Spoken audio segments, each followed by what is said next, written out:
Buenas, buenas, ¿qué tal? ¿Cómo están? Llegó el momento que habíamos estado anunciando ya hace algunas semanas. Vamos a iniciar, vamos a comenzar a tratar una materia juntos, una materia más que interesante.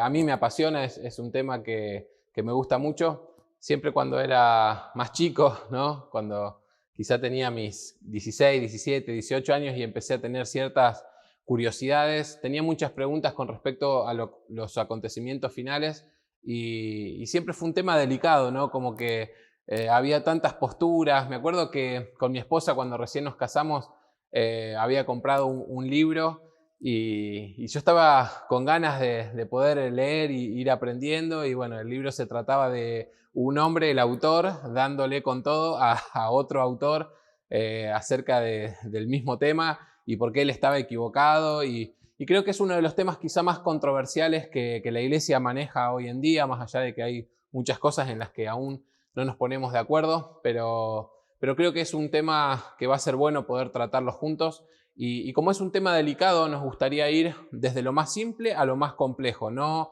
meternos de lleno en cuestiones que nos puedan hacer enredar o confundir, sino que el objetivo de la escuela y de este curso tiene que ver con traer una claridad para que podamos entender y que podamos explicar a otros acerca de este tema que es tan importante.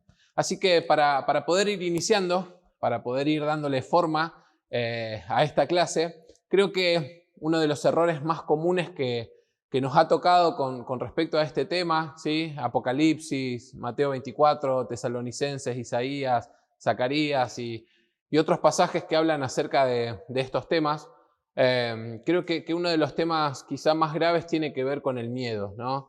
Porque muchas veces hemos crecido, a veces por una influencia de las películas, de algunos libros, hemos crecido con temor, con miedo, ¿no? La predicación muchas veces, en algunos años, era o crees en él o te vas al infierno, no había intermedios. Claro que no los hay, pero creo que la cuestión tiene que ver con la forma, ¿no? Con la forma de transmitir y con esa forma que quizá no cargaba el amor, cargaba pasión, pero como que no cargaba el amor de nuestro Dios y ya enseguida queríamos enjuiciar a quienes no creían y claro que no es nuestra tarea y deberíamos cuidarnos de poder hacer eso, ¿no? Así que creo que una de las ideas para poder desprendernos es quitar el miedo a hablar acerca de estos temas, ¿sí? Hablar de Apocalipsis y hablar de los últimos tiempos no es algo, por así decirlo, apocalíptico, aunque es una palabra que se usa como para el fin del mundo, ¿no? Eventos apocalípticos, películas apocalípticas, ¿no? Y hablamos de eso como si eso tendría que ver con el final. Y en realidad Apocalipsis significa revelación, es la revelación de nuestro Señor, de la expresión o de quizá la máxima expresión de Yeshua, de nuestro Señor. Entonces Apocalipsis no es el fin de nada, es el comienzo de algo hermoso y deberíamos aprender a verlo de esa manera. Entonces muchos, no sé ustedes, algunos quizá de mi edad o más grandes que hayan estado en el Evangelio desde hace un tiempo, me podrán comprender y podrán saber que hemos crecido muchas veces con temor, hemos crecido con miedo y con ciertas imágenes, ¿no? No me olvido nunca las películas donde, bueno, había películas donde la ropa aparecía ahí como en ese rapto, ¿no? Y alguien que estaba al lado tuyo no sabía qué había pasado y la ropa estaba bien dobladita, en algunos casos ahí media dispersa, caía como si nos hubiéramos vuelto fantasmas. Y crecimos muchas veces con eso, ¿no? Y yo creo que de esa manera nosotros tenemos como dos posiciones: amar el regreso de nuestro Señor o tener miedo de su regreso. Y no es una frase armada ni es una frase menor, es una frase muy importante, porque creo que nuestro corazón en todo lo que estamos viviendo, no solamente por lo del coronavirus, que de hecho ha generado pánico, ha generado miedo en algunos, ya estamos en los tiempos finales, va a suceder, y las personas casi con un estado de desesperación por el desconocimiento. Y creo que nosotros tenemos que tener una postura clara con respecto a los tiempos que estamos viviendo. Y nosotros somos o de los que amamos el regreso del Señor o somos de los que tenemos miedo del regreso del Señor. Y decía que no es un tema menor porque hay muchas posiciones escatológicas. Escatología es comúnmente como se llama esta materia. Escatos tiene que ver con lo último, y logia tiene que ver con el estudio de los últimos tiempos, podríamos decir. Eso es la escatología. Y dentro de esas posiciones escatológicas, yo considero que hay posiciones que están basadas en el miedo, ¿no? Creo que la iglesia muchas veces ha funcionado desde ese lugar. Hay ciertas posiciones que ustedes las pueden buscar, no las vamos a estudiar por una cuestión de tiempo. Queremos ser como bastante puntuales en las cosas que queremos hablar. Entonces nos gustaría comenzar, vamos a nombrarlas básicamente para que después vos ahí en tu casa, hoy tenemos el internet y poder buscar algunas cosas, aunque a veces es peligroso, ¿no? ¿Saben qué es lo que es bueno? Es que nosotros por nuestra cuenta podamos tener hambre, podamos tener el deseo de buscar para poder aprender. Si nosotros aprendemos de lo que otros dicen, vamos a estar tomando opiniones o vamos a estar inclinándonos hacia una postura, pero nunca vamos a tener una opinión propia. Entonces tenemos la opinión de lo que alguien cree y a mí me pasó algo que yo considero muy bueno. Cuando empecé a estudiar este tema, quizá me introduje, me puse a buscar, a leer por mi cuenta y la primera vez que me tocó compartir me preguntaron ¿y cuál es tu posición escatológica? Y mi respuesta fue, la verdad no tengo ni idea, no sabía que había distintas posiciones, siempre traté de evitar por ahí ciertas cosas porque creo que uno muchas veces escucha de todo un poco y termina como con la cabeza dando vueltas. Entonces siempre traté de cuidar mucho todo eso. Y cuando comencé a entender por mi cuenta y comencé a tener una posición propia, a la hora de querer profundizar un poco más y buscar lo que teólogos, ministros, hombres de Dios estaban hablando acerca de este tema, me encontré con que había una línea con la que me sentía identificada, con la que me siento identificada, y eso me hizo muy bien. Y también descubrí y me hizo ver otras posiciones que también la iglesia maneja, otras variantes, que son muy respetables, claro está, pero nosotros queremos centrarnos claramente en una posición. Cuando uno habla de la iglesia, creo que en la materia de reino, también cuando tocamos historia bíblica, creo que uno de los errores comunes que nosotros cometemos tiene que ver con el dispensacionalismo, ¿no?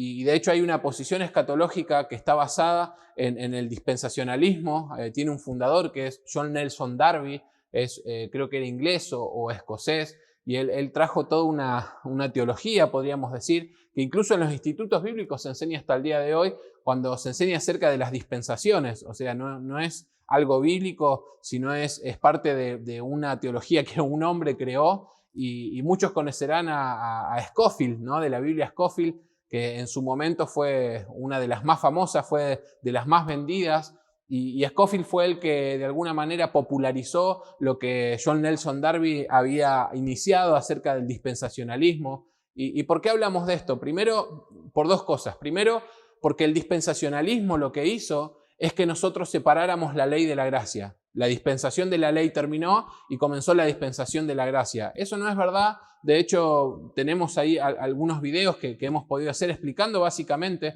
pero también estamos para responder las preguntas de todos ustedes. Pero el dispensacionalismo yo creo que es una de las cosas que la iglesia más ha aceptado, pero que más mal le ha hecho. Porque hablamos acerca de que la ley terminó y que empezó la gracia, y no consideramos que funcione de esa manera. Sergio ha compartido acerca de eso en la materia de reino un poco, y lo podríamos seguir tratando. No es puntualmente el tema que quizá quisiéramos hablar hoy, pero la posición escatológica más conocida es el premilenialismo dispensacional, que habla acerca de que nuestro Dios trabaja o fue operando a través de esas dispensaciones, y una de las cosas básicas que tiene esta rama, este punto de vista, tiene que ver con que son pretribulacionistas, ¿no? Es decir, que la iglesia se va antes de la tribulación. Y yo creo que, por ejemplo, esa posición es una posición basada en el escapismo, ¿no? Que tiene como base el temor, y pensar de una manera como diciendo, no, nosotros no vamos a pasar por todas esas cosas porque el Señor no va a permitir que pasemos por esas cosas. Él es amor, Él es bueno, y quizá estamos sacando muchas cosas de contexto y evitar que la iglesia pase por todas esas situaciones. Y claro, lo vamos a explicar bien, porque quizá alguno dice, no, pero era lo que yo creía. Nos ha pasado mucho en estos últimos años que hemos enseñado de personas que nos decían, bueno, pero era lo que yo creía porque era lo que siempre escuchaba. Y cuando lo expresamos y lo mostramos a la luz de las Escrituras, para nosotros fue muy claro darnos cuenta de que no es así, ¿no? Entonces, el premilenialismo dispensacional trabaja con esas variantes, después lo pueden buscar tranquilamente. Después tenemos el premilenialismo histórico, que es lo que los apóstoles manejaban en el principio de los días. Ustedes lo van a poder ver, y es la postura que nosotros vamos a tomar y que vamos a quizá explicar y trabajar juntos. Pero luego tenemos el amilenialismo, donde, bueno, todo es, vamos a decir, es un sentido figurado, podríamos decir, ¿no? Y bueno, algunas variantes más, como, no sé, los preteristas, están los preteristas parciales y el preterismo total, y bueno, ellos tienen quizá un pensamiento donde nosotros queremos trabajar en Mateo 24 para iniciar, y algunos creen que todo eso ya se cumplió en el año 70. Claro está, nosotros no tenemos ese tipo de interpretación, y bueno, son las cosas que queríamos mostrar, y nos gustaría que ustedes puedan investigar acerca de este sentido. Creo que fue cuando me tocó hablar en la materia de reino, una de las cosas que decíamos era que nosotros queríamos dejar que la Escritura se interprete por sí misma, porque creo que el problema doctrinal muchas veces no radica propiamente en la doctrina, sino que radica en el problema de la interpretación que nosotros tenemos. Entonces, cuando la Biblia nos habla de una manera metafórica, como vamos a encontrar algunos pasajes, tenemos que dejar que la Biblia misma vaya explicando esas cosas, y no nosotros tratar de darle nuestra propia interpretación.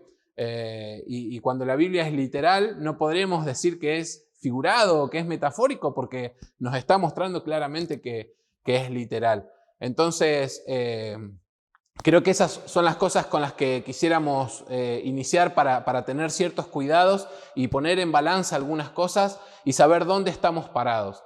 Así que si bueno, por ahí sos de alguna de esas corrientes, simplemente esperamos el máximo de los respetos, como nosotros también lo tenemos, solamente que a la hora de tomar una posición debemos afirmarnos, y es lo que nosotros pudimos entender a lo largo de las Escrituras, y es lo que a nosotros nos gustaría poder expresar en esta clase y en esta materia. Así que, por favor, no apagues la clase en este momento, no te enojes con nosotros. Nuestra idea no es ofender a nadie, nuestra idea es poder compartir dentro de lo que nosotros entendemos, y de verdad que tratamos de hacerlo con humildad y con mucho temor de Dios. Creo que una de las cosas de la manera que nos podemos conducir con los demás profesores, el staff de profesores con los que ya han compartido y con los que van a compartir, con los que tenemos una fluida relación, nos basamos mucho en eso, tenemos mucho temor de Dios. No tenemos miedo, tenemos temor de Dios. Para nosotros es muy importante, y esperemos que es lo que podamos transmitir también de esta manera. Así que bueno, ya hicimos una introducción acerca de las distintas corrientes, como para que después las puedas buscar, distintas variantes que existen, y bueno, expusimos cuál es la corriente más conocida, digamos, en la iglesia, y vamos a ir explicando a lo largo de esta materia cuál es nuestra posición y qué es lo que entendemos, y cuáles son quizá los errores comunes que nosotros vemos a la hora de trabajar con esto. Así que bueno, para ir resumiendo, quitémonos el miedo, dejemos de pensar de que es algo difícil y que no pudiéramos entender, que necesitamos estudiar muchísimo tiempo, que tendríamos que tener un doctorado o ser teólogos, porque eso no es verdad. Creo que el Señor está para que nosotros pudiéramos entender todas estas cosas. Las dejó escritas porque tiene que ver con que nosotros las podamos entender y trabajar juntos en esto. Así que vamos a comenzar,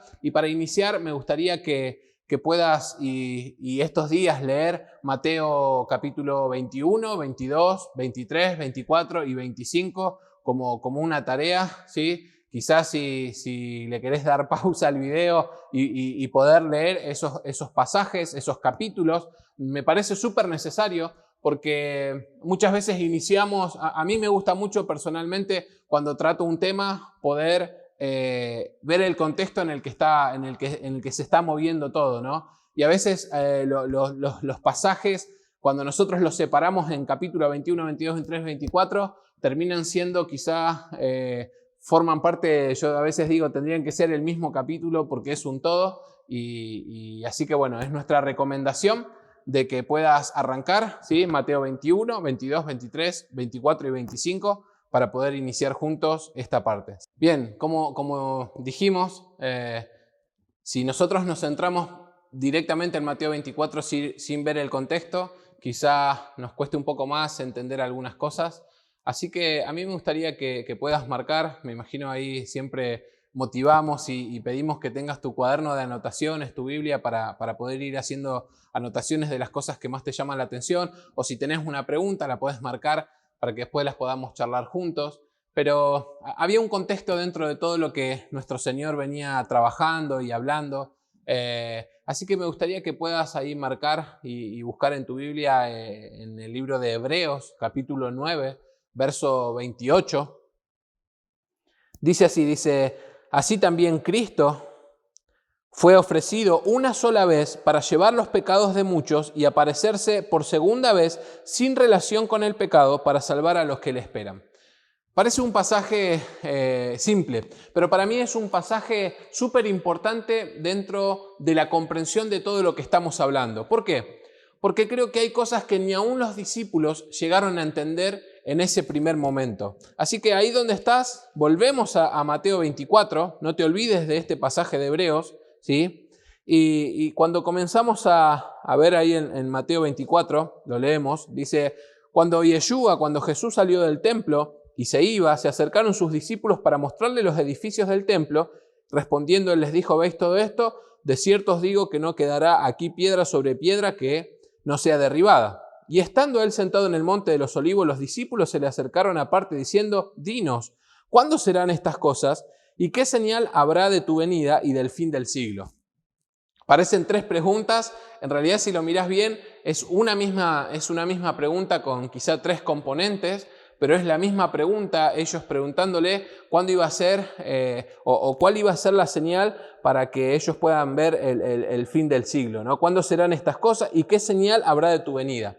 Como nos enseñó Sergio en la clase de Reino, cuando él les dice cuál será la señal de tu venida, no están hablando de él mismo, ¿sí? de Yeshua, porque ellos todavía no entendían cómo funcionó la venida del reino. Y en Mateo 13, cuando nosotros vemos las parábolas tienen que ver con una comprensión acerca de algo que yo llamo el reino en dos partes, ¿sí? Porque el reino de nuestro Dios se hizo visible, ¿sí? Pero no de una manera literal, como muchos lo esperaban. Acuérdense que en esa época teníamos fariseos, saduceos, estaban también los escribas, estaban los celotes. Los fariseos eran los que creían en la resurrección, los saduceos eran los que no creían en la resurrección, los celotes básicamente eran terroristas y eran quizás fariseos y saduceos las dos posiciones más fuertes en aquella época, en aquel momento. Entonces, en medio de esa discusión, el Señor habló con todos ellos, pero creo que, fíjate que aún los discípulos no lograron entender cuando Juan predicaba que el reino de los cielos se había acercado, y era una predicación correcta, porque Yeshua fue viniendo y él continuó con la ministración, con la predicación de Juan y decía, el reino de los cielos se ha acercado.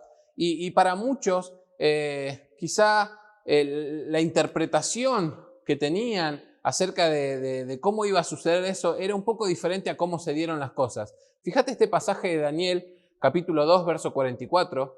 Dice, y en los días de estos reyes, el Dios del cielo levantará un reino que no será jamás destruido, ni será el reino dejado a otro pueblo. Desmenuzará y consumirá a todos estos reinos, pero él permanecerá para siempre. Nos habla de un reino que no va a tener fin, nos habla de un reino eterno, y ellos estaban esperando ese reino. Cuando Juan el Bautista estaba diciendo arrepentíos porque el reino de los cielos se ha acercado, todos estaban pensando en el pasaje de Daniel. Y yo decía, ¿está mal? No, no está mal. pero no entendieron lo que dijimos que íbamos a llamar el reino en dos partes. Ellos pensaron de que el reino iba a venir una sola vez y que de una sola vez iban a suceder todas estas cosas. De hecho, hemos tratado algunas de las parábolas de Mateo capítulo 13 y cuando vos las estudiás, cuando vos las volvés a leer, vas a ver el reino en dos partes escondido en todas esas parábolas. Cuando hablamos de la parábola del sembrador, hablamos de que el reino fue sembrado en la tierra. Cuando hablamos de la parábola del trigo y la cizaña, estamos hablando de la cosecha de lo que fue sembrado en esa parábola del sembrador. Entonces tenemos el reino siendo sembrado y el reino siendo cosechado. Entonces vemos el reino en dos partes. Cuando vemos en la parábola de la levadura, de la semilla de mostaza, dice que primero era un grano muy chiquito, la masa que todavía no había leudado era algo pequeño, pero ambos se terminan haciendo grandes y nos habla de que el reino inició desde ese lugar siendo algo pequeño, una semilla que fue sembrada, pero luego se fue haciendo grande y así podemos ver, no sé, la parábola de la red es similar a la del trigo y la cizaña. Con esa cosecha la red fue tirada y después fue juntando toda clase de peces, así que le decimos hermanas, ¿no? Y bueno, cuando habla de la perla de gran precio, del tesoro escondido, creo que tiene que ver con esa comprensión de cuando nosotros encontramos el reino y estamos dispuestos a dejar todo lo que este mundo tiene para ofrecernos, para poder tomar lo que este reino tiene para darnos. Así que no vinimos a enriquecernos a este mundo, sino que venimos a entender cómo funciona este reino. No estamos haciendo apología de la pobreza ni de la miseria, pero sí creo que necesitamos entender cuál es la operación de este reino y que nosotros lo vemos a lo largo de toda la Escritura. Entonces en Hebreos 9:28 dice específicamente que Él vino la primera vez para resolver el tema del pecado. No vamos a meternos en todo eso ahora, pero bien sabemos desde Génesis en adelante la historia que fuimos trabajando con Sergio Palomba, nuestro director y también profesor de la materia de historia bíblica, donde fuimos trabajando acerca de cómo fue funcionando este linaje, este gen que nos decía Sergio también en la materia de reino, cómo fue yendo de generación en generación y cómo llegó a nuestro Señor y es llamado el segundo Adán, ¿sí? Por el primer Adán entró el pecado, por el pecado la muerte, y Él vino a traer solución al pecado. Por eso es que Juan puede escribir en una de sus cartas y dice, el que es de Dios no peca. Esa es la naturaleza que nosotros tenemos cuando morimos a nuestra carne, cuando nacemos de nuevo en el Señor, cuando aceptamos el señorío de Yeshua en nuestra vida, entonces nosotros ya no tenemos algo con el pecado. Quizá es un tema que también me apasiona y que sería bueno para que no queden dudas después poder tratarlo, pero estamos para poder responder todas las preguntas que puedas tener. Pero la idea no es centrarnos en eso, sino entender de que la primera vez que Él vino, Él fue para resolver la cuestión del pecado. Imagínate a los discípulos, a la gente del primer siglo, ellos estaban esperando el libertador. Ellos pensaban que Yeshua venía como rey y que iba a desmenuzar a todos los otros reinos y que iba a establecer su reinado. Y cuando esto no sucedió de esa manera, entonces muchos se desmotivaron, no entendieron acerca de qué es lo que estaba sucediendo o cómo iba a suceder. Juan el Bautista mismo, fíjense que después manda a los discípulos y dice, Señor, nos manda Juan, somos discípulos de Juan y queremos preguntarte, Él nos manda a decir si sos vos el que había de venir o si tenemos que esperar a otro. Juan el Bautista, el mayor antes de la venida del reino, el mayor de todos los profetas, él mismo no comprendió. Él también estaba pensando de que iba a venir una sola vez, se iba a establecer el reino y iba a estar todo solucionado. Y el autor de los Hebreos nos deja en claro de que el reino iba a venir en dos partes. Entonces, ¿nosotros qué creemos? Creemos que Jesús, que Yeshua vino una primera vez, que resolvió el tema del pecado, una cuestión de legalidad, ¿sí? Que podríamos hablar de Romanos 5, 6, 7 y 8, que también creo que es un solo capítulo. Si los ponés juntos, tenés una gran historia para entender ahí. Pero esa primera vez tenía que ver con resolver esta cuestión y Él va a volver una segunda vez, ¿sí? Así que ya no creemos que Él volvió en el 70 como afirman algunos. Sergio, yo lo llamo de mi maestro con quien trabajo hace años, Sergio Tarragona, él siempre me dice, Walter, si hay gente que cree en eso, ¿qué hacemos cuando la Biblia dice y todo ojo lo verá? ¿No? Y hay muchas cosas que podríamos trabajar juntos. Entonces no creemos que él haya venido en el 70, creemos que su venida está cerca, de que estamos en tiempos donde su venida va a ser algo que vamos a poder ver todos. Y creemos obviamente en que Él va a regresar una segunda vez. La primera vez fue por el tema del pecado y la segunda vez va a ser para traer salvación.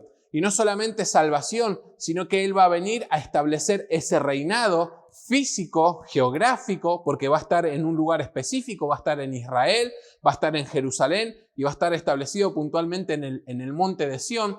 Entonces creemos en ese reinado literal, físico, geográfico, político. El reino de nuestro Dios, Él va a venir a reinar y va a regir a todas las naciones desde ese lugar. Y creo que eso es apasionante.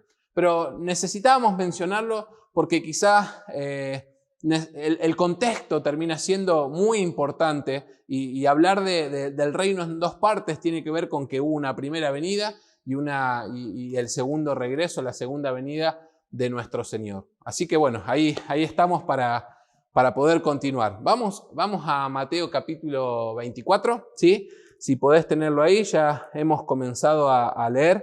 Dijimos que íbamos bueno, espero que hayas podido leerlo en tu casa, pero dijimos que íbamos a dar una estructura, ¿sí? Así que podés marcar. A mí me gusta, no sé si se llega a ver en la cámara, pero me gusta mucho marcar con colores, ir resaltando algunas cosas. No sé si se ve bien ahí, pero si tenés ahí algún lápiz de color, algún resaltador, sería muy bueno que lo hagas o que puedas. Yo creo que la Biblia es para rayarla, ¿sí? Es para escribirla, es más allá de un cuaderno de anotaciones. Cuando la gastes todas podés comprar otra, así que creo que hay que usarla todo lo que se pueda. Pero ahí donde estás podés marcar quizá 3 divisiones básicas que pueden ir desde el capítulo, obviamente desde el 24, desde el verso 1 al 14, desde el 15 hasta el 28, y desde el 29, vamos a decir, en adelante, para no ponerle ahí un tope, aunque hay otras cositas en el medio. Pero podemos encontrar estas 3 divisiones básicas, ¿sí? En la primera parte podríamos llamarla principio de dolores, que es algo que marca el versículo 8, dice, y todo esto será principio de dolores.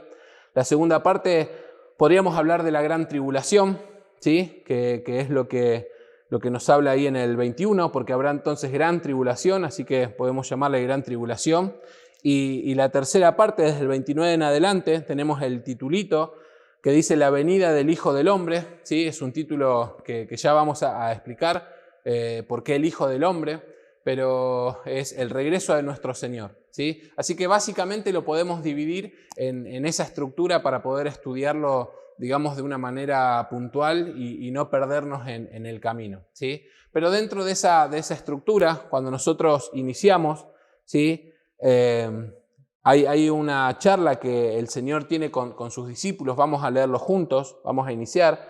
Dice, y estando Él sentado en el monte de los olivos, los discípulos se le acercaron aparte diciendo, dinos, ¿cuándo serán estas cosas y qué señal habrá de tu venida y del fin del siglo?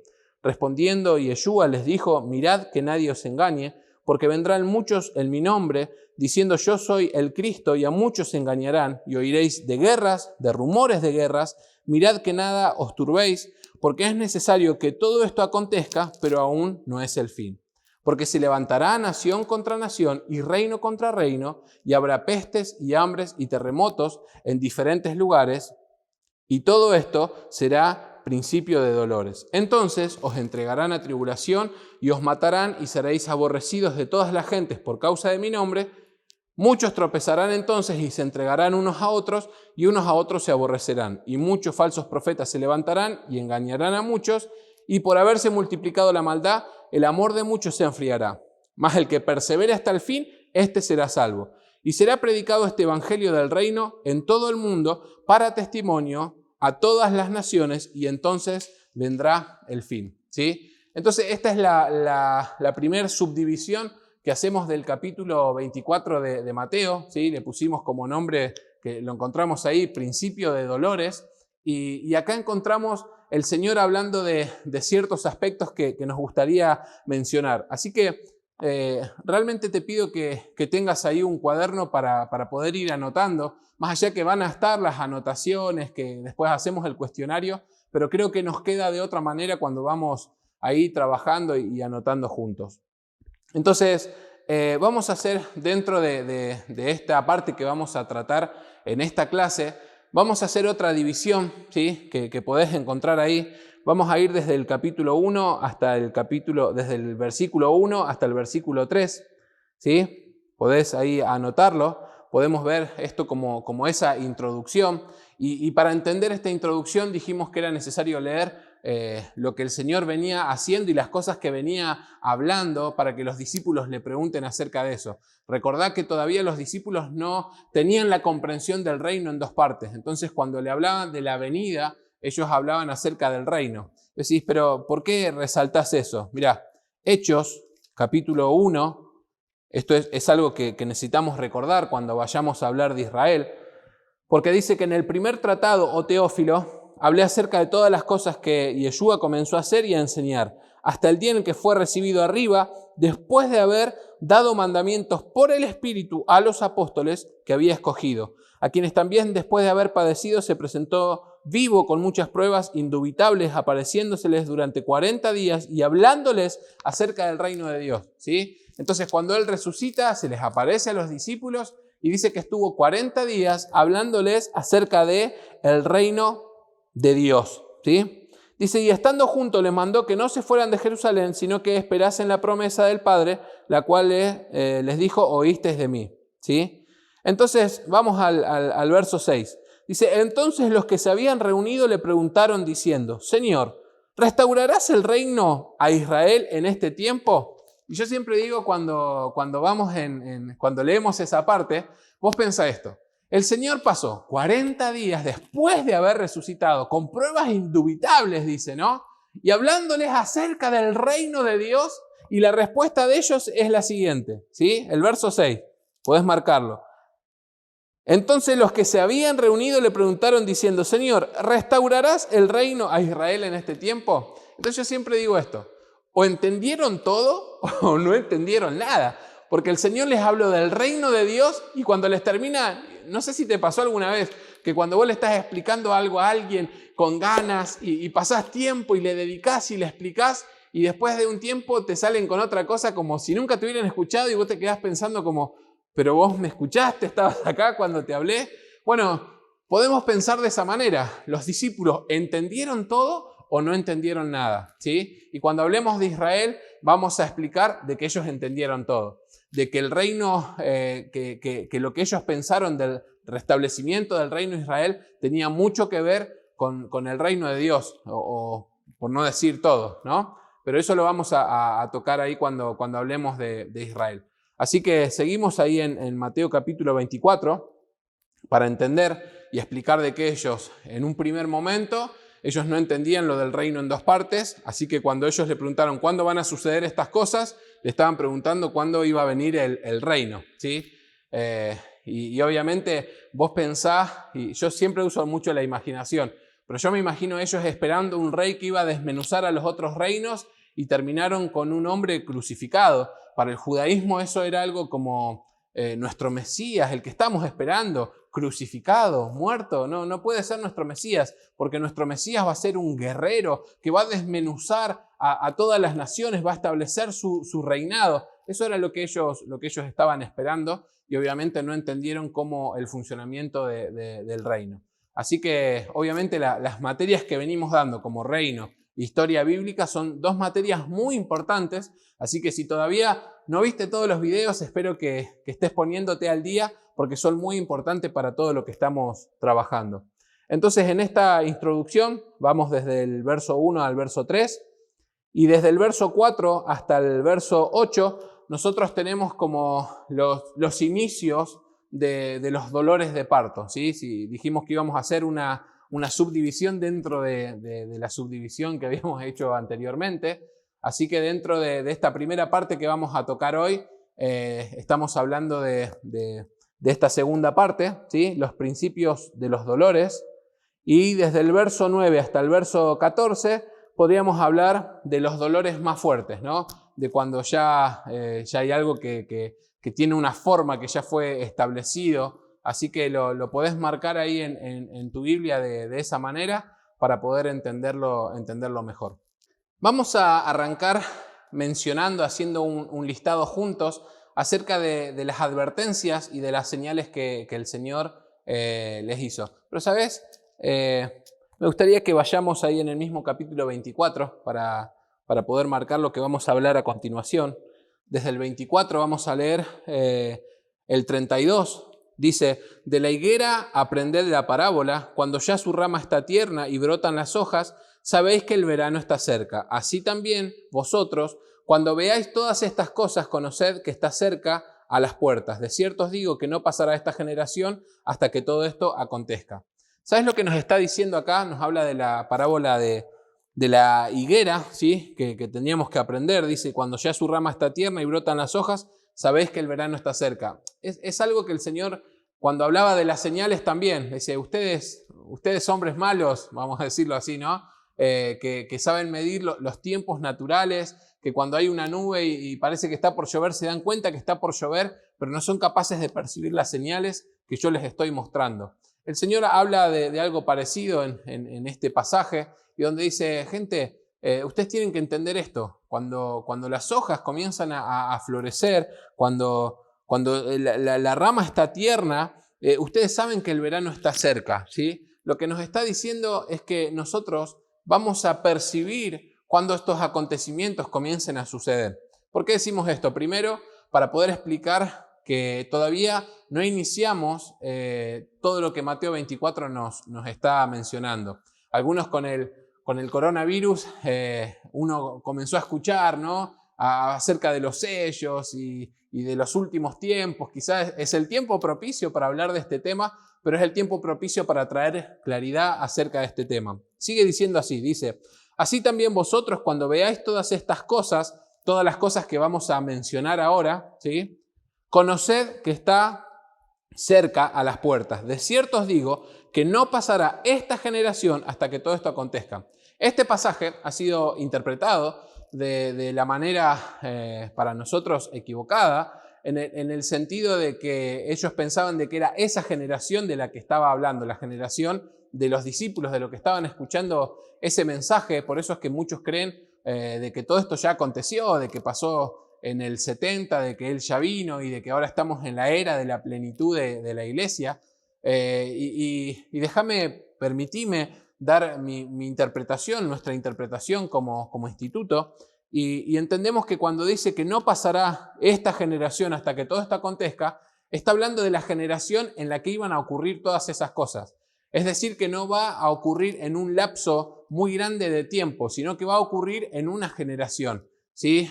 Algunos consideran que nosotros somos, o nuestros hijos, esa generación en la que van a acontecer todas esas cosas. Cuando vos entendés y tratás de darle un sentido al pasaje, te vas a dar cuenta de que no está hablando de la generación de los discípulos, sino que está hablando de nuestra generación, que está hablando nuestra generación como por decir, creemos que somos nosotros, ¿no? Pero está hablando acerca de la generación que iba a transitar todas estas cuestiones, ¿no? Entonces, para poder ir mostrando los sucesos, los acontecimientos, los aspectos que nos está hablando, vamos a ir mencionándolos.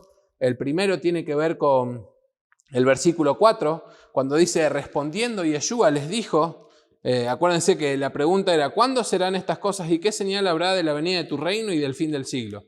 Y respondiendo Yeshua les dijo, mirad que nadie os engañe. Entonces, la primer muestra que nosotros tenemos, lo primero que el Señor le dice a los discípulos cuando ellos les preguntan, ¿cuál va a ser la señal que nosotros tenemos para ver que tu reino se está acercando y que el fin del siglo, que la corriente de este mundo está llegando a su fin? Y él le dice, mirad que nada o que nadie os engañe. Y me gustaría que podamos sumar juntos un pasaje que está en 2 de Tesalonicenses. El apóstol Saulo en sus cartas, en ambas cartas habla acerca también de los últimos tiempos, pero vamos a leer el capítulo 2, que me gustaría que lo puedas leer todo. Nosotros vamos a ir desde el 7 en adelante. Dice, porque ya está en acción el misterio de la iniquidad, solo que hay quien al presente lo detiene porque no es el tiempo. Lo tengo que mencionar porque dentro de las corrientes y de las creencias hay quienes dicen que el Espíritu Santo, mientras el Espíritu Santo esté en la tierra, el anticristo no va a poder manifestarse en la tierra porque está el Espíritu Santo. Eso no es lo que está diciendo este pasaje, aunque usan este pasaje como base, no es lo que está diciendo. Dice solo que hay quien en el presente lo detiene hasta que él a su vez se ha quitado del medio. Y entonces se manifestará aquel inicuo a quien el Señor matará con el espíritu de su boca y destruirá con el resplandor de su venida. Inicuo cuyo advenimiento es por obra de Satanás, con gran poder y señales y prodigios mentirosos. Y acá puedes marcar bien este pasaje. Y con todo engaño de iniquidad para los que se pierden, por cuanto no recibieron el amor de la verdad para ser salvos. Por esto Dios les envía un poder engañoso para que crean la mentira, a fin de que sean condenados todos los que no creyeron a la verdad, sino que se complacieron en la injusticia. Obviamente nos está hablando del anticristo, de la manifestación del anticristo, que es un tema que vamos a tratar, vamos a explicar cómo van a ser todos esos sucesos, pero lo que nos está diciendo, ¿sí? Si nosotros hablamos del engaño, estamos hablando de Mateo 24, verso 4, cuando Él les dice, mirad que nadie os engañe, pero acá hay algo que nos llama muchísimo la atención, ¿sí? Porque dice, con todo engaño de iniquidad para los que se pierden. ¿Para quién es el engaño de iniquidad? Es para los que se pierden, es decir, que no es para nosotros. Por cuanto no recibieron el amor de la verdad para ser salvos. Para que nosotros pudiéramos entender y trabajar en este tiempo, nosotros tenemos que saber que nosotros amamos la verdad. Y cuando hablamos de amar la verdad, no nos referimos solamente a amar lo que está escrito, sino que quizá podríamos referirnos al mandamiento más importante de amarás al Señor tu Dios con todo tu corazón, con toda tu mente, con toda tu alma, con todos tus recursos. Es la expresión más importante en la que nosotros tenemos que transitar y cuánto más en los últimos días. ¿Sí? Recuerden ese pasaje, después lo vamos a mencionar bien, cuando dice que el amor de muchos se iba a enfriar. Entonces nosotros necesitamos mantener vivo ese amor a la verdad, tener ese deseo de guardar, de preservar la ley de Dios en nuestro corazón. Y mira lo que dice, por esto Dios les envía un poder engañoso para que crean la mentira. Cuando hablamos del engaño siempre decimos, Satanás, mentiroso, engañador, es el mejor engañador que existe y le damos ciertos atributos a veces, ¿no? Pero acá claramente el pasaje nos dice que Dios envía un poder engañoso para que crean la mentira. ¿A fin de qué? A fin de que sean condenados todos los que no creyeron a la verdad, sino que se complacieron en la injusticia. El que envía el poder del engaño es el propio Padre para poder condenar a los que amaron la injusticia. El Señor va a condenar la injusticia, la inmoralidad, va a condenar la maldad. El Señor va a darle a cada uno según lo que corresponde o merece, como quieras llamarlo. Entonces nosotros necesitamos transitar el camino a la verdad. Eso es lo que nos va a preservar del engaño. Bien, entonces el arma de los últimos tiempos, del lado de las tinieblas y del lado de nuestro Dios, que dijimos que es el que envía el poder engañoso, radica en el engaño, ¿sí? Y me gustaría que pudiéramos hacer juntos un listado. Lo primero que menciona es el engaño. El verso 5 dice, porque vendrán muchos en mi nombre diciendo yo soy el Cristo y a muchos engañarán, ¿sí? Está hablando de, bueno, Juan también, Pedro también habla acerca de los últimos tiempos, después lo pueden buscar, de que iba a haber muchos anticristos. Pero acá claramente está diciendo que muchos van a venir diciendo yo soy el Cristo, yo soy el ungido de parte de Dios, ¿sí? Y a muchos engañarán, así que continúa con esto del engaño. Dice, y oiréis de guerras y rumores de guerras, mirad que no os turbéis, porque es necesario que todo esto acontezca, pero aún no es el fin. En este pasaje, en el verso 6, me gustaría solamente mencionar algo que más allá de, dice, oiréis de guerras y rumores. Creo que estamos en la era de los rumores. Yo creo que si el Señor hubiera dicho estas palabras en versión 2020, dice, y oiréis de guerras y fake news de guerras, ¿no? O sea, creo que es la era de la fake news, donde nosotros tenemos tanto acceso a la información y a la desinformación a la vez. Y fíjense lo que dice, mirad que no os turbéis. Creo que muchas veces esas cosas que a veces compartimos, leemos, que sacamos o nos llega un video, no podemos corroborar la fuente. Nosotros tenemos a alguien que es nuestro director técnico en todo lo que es el instituto, pero él también siempre cuidándonos acerca de dónde surgen las informaciones, porque cuando nosotros escuchamos los rumores o la fake news versión 2020, generalmente eso viene para turbarnos. Viene para generar temor, viene para generar pánico. ¿Cuántas cosas con el coronavirus descubrimos y vimos acerca del temor a la muerte, el pánico, la depresión, la soledad y tantas cosas que surgieron con este tema, ¿no? El miedo no forma parte de nuestra vida, el temor no forma parte de nuestra vida, ¿sí? Entonces vamos al verso 7, dice, porque se levantará nación contra nación y reino contra reino, y habrá pestes, hambres, terremotos en diferentes lugares. Dice, porque se levantará nación contra nación. Cuando nosotros lo leemos de esta manera, ¿sí? A veces necesitamos profundizar un poco, porque cuando dice nación contra nación, la palabra que usa en el original es la palabra etnos, de donde proviene etnias.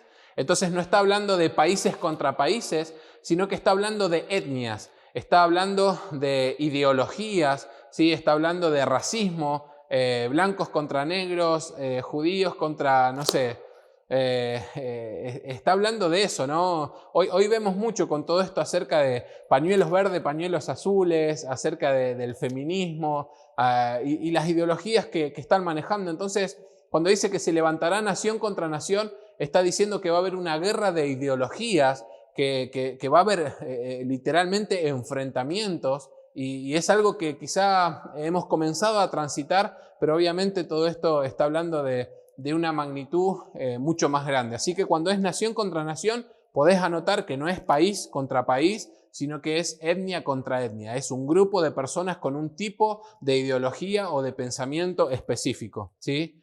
Y cuando dice reino contra reino, acá está hablando de imperios, de sistemas, está hablando de organizaciones y quizá podríamos de esta manera sí decir que acá sí es país contra país o un grupo de países contra otro grupo de países, como ya lo hemos visto en las guerras que han sucedido en el mundo, como la Primera Guerra Mundial y la Segunda Guerra Mundial. Y a causa de esto, ¿sí? Yo lo entiendo de esa manera, habrá pestes, ¿sí? Habrá hambre, habrá terremotos en diferentes lugares, ¿sí? Son las consecuencias de todos estos enfrentamientos. Va a haber pestes. Podríamos, creo que, sumar ahí los pasajes de Lucas después. Podrías buscar ahí Lucas 21, del 7 al 14 también para poder sumar. Lucas también habla acerca de esto y Lucas agrega algo más. Habla acerca de las cosas que se van a ver en los cielos que van a ser espantosas, pero lo podrías leer para seguir profundizando, ¿sí?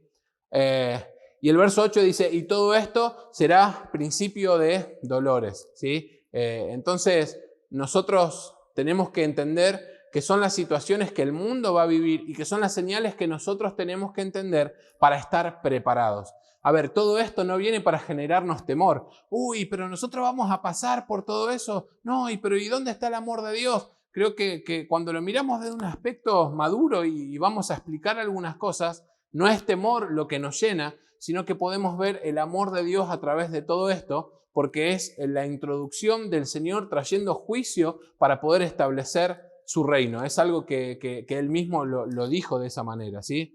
Dice, entonces os entregarán a tribulación y os matarán y seréis aborrecidos de todas las gentes por causa de mi nombre, ¿sí? Fíjate lo que dice. Dice que vamos a ser entregados a tribulación, que nos van a matar y que seremos aborrecidos de todas las gentes por causa de mi nombre, ¿sí? Todos nosotros, los hijos de Dios, que cargamos el nombre de nuestro Dios, que defendemos el modelo de vida que el Señor nos puso en nuestro interior, que caminamos con la ley de Dios, vamos a ser entregados a tribulaciones, nos van a matar y vamos a ser aborrecidos de todas las gentes. Es decir, las naciones nos van a, como Salmo 2, ¿no? ¿Por qué se amotinan los pueblos y las naciones piensan cosas vanas, ¿no? Entonces creo que tenemos que prepararnos y entender que las naciones van a levantarse en contra de lo que nosotros defendemos, ¿sí? De esa vida con Dios.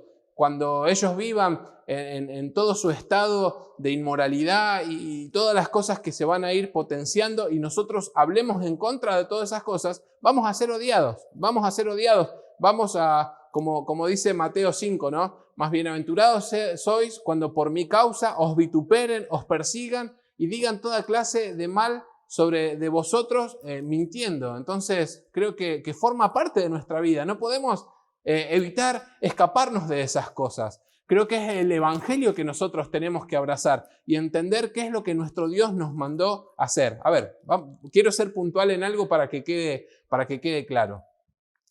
¿Por qué nosotros creemos de que nosotros vamos a pasar por la tribulación? Nosotros nos vamos en la venida de nuestro Señor, que lo vamos a ver en la próxima clase, que va a ser después de esta tribulación, ¿sí? Entonces, vos pensás, yo solamente lógicamente, no te pido ni que te encierres a orar, ni que hagas un ayuno largo para entender esto, solamente que pienses algo. El amor de nuestro Dios, ¿sí? Tan grande amor del que siempre hablamos. Vos pensás que en el momento que las personas más necesiten escuchar del Evangelio, el momento en el que las personas estén sufriendo la mayor cantidad de acontecimientos en el mundo, que el mundo, como dice Isaías 60, va a ser sometido a oscuridad, ¿vos pensás que en ese momento nosotros no vamos a estar?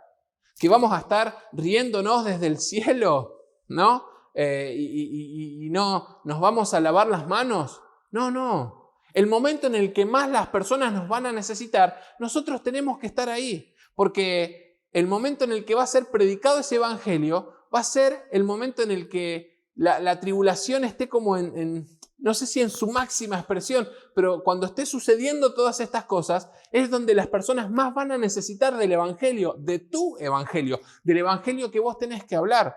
Entonces no podemos pensar en que cuando la cosa se ponga fea, nosotros desaparecemos. No, cuando la cosa se ponga fea, nosotros vamos a hablar con mayor denuedo, con un poder de Dios tan fuerte en que las personas van a querer acercarse. En ese proceso, en toda esa cuestión, es donde se va a ver el avivamiento más grande de la historia. El avivamiento más grande de la historia no va a ser dentro de los templos. El avivamiento más grande de la historia no va a ser de una manera bonita, por así decirlo, como a veces nos imaginamos, ¿no? El avivamiento va a ser mientras la tierra esté sometida a un caos, la gloria de Dios va a resplandecer.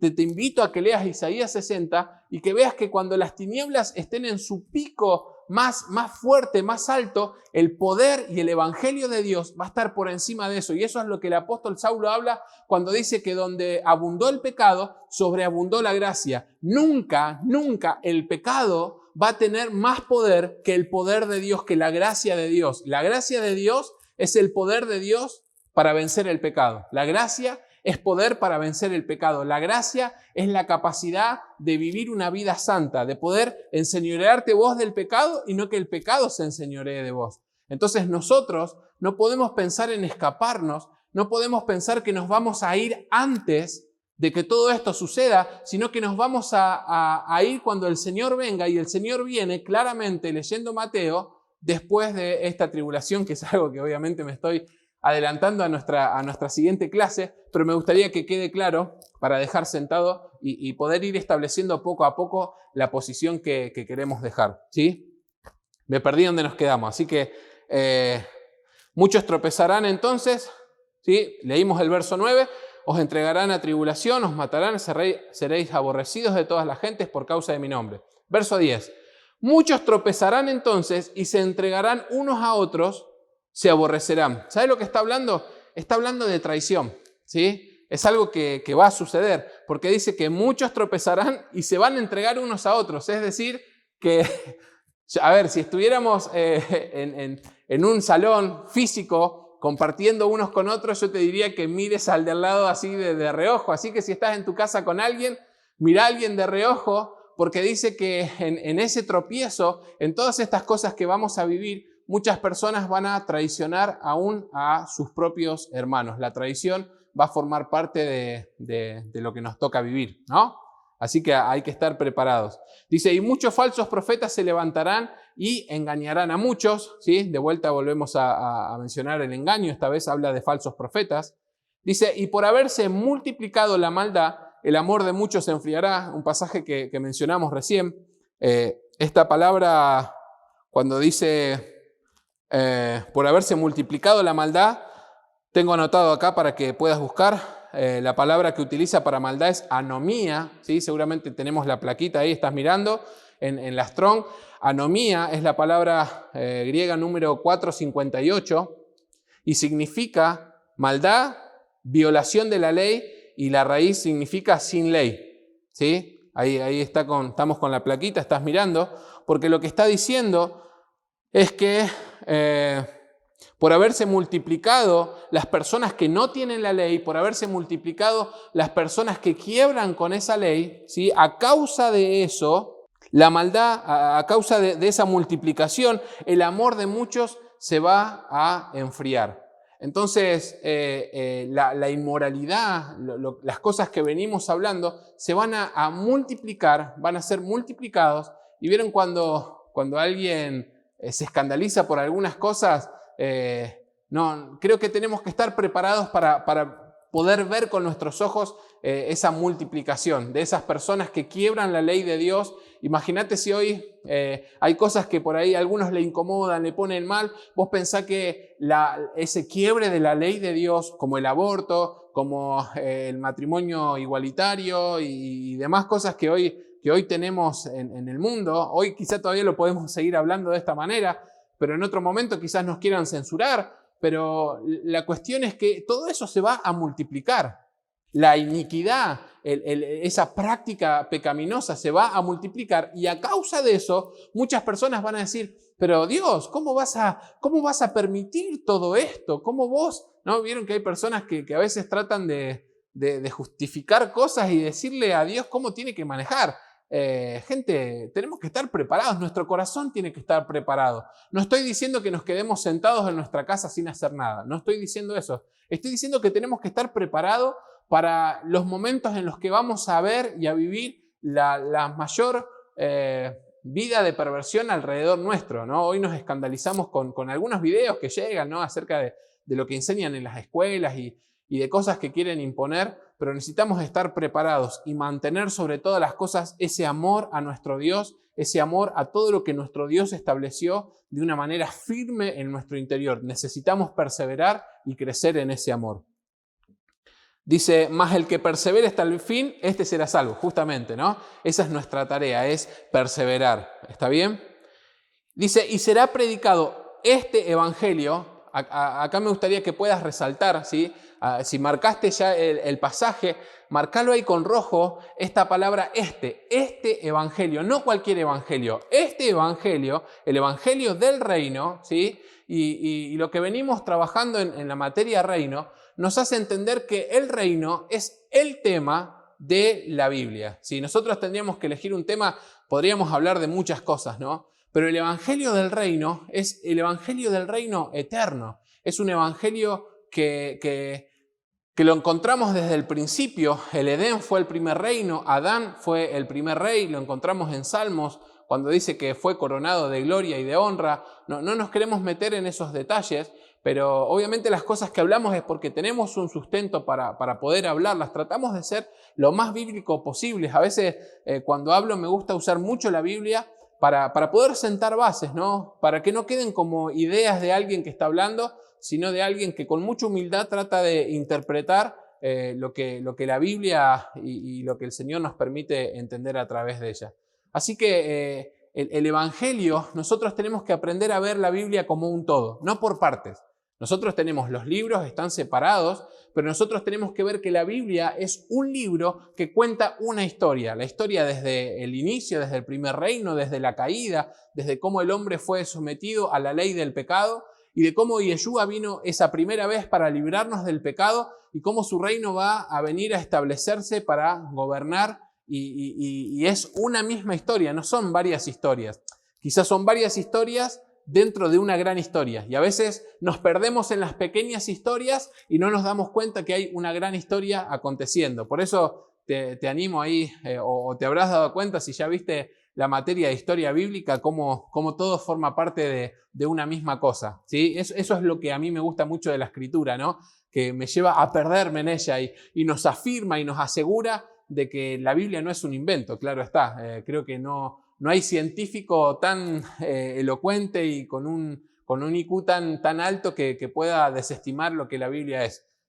Tendríamos que hablar de introducción bíblica, no es nuestra materia, pero bueno, nos apasiona la escritura. Así que necesitamos entender que forma parte de una gran historia bíblica, la materia que estuvimos viendo, reino, son sumamente importantes para todo lo que estamos hablando. Entonces, el evangelio de este reino va a ser predicado. Y me gustaría que vayamos juntos a un pasaje.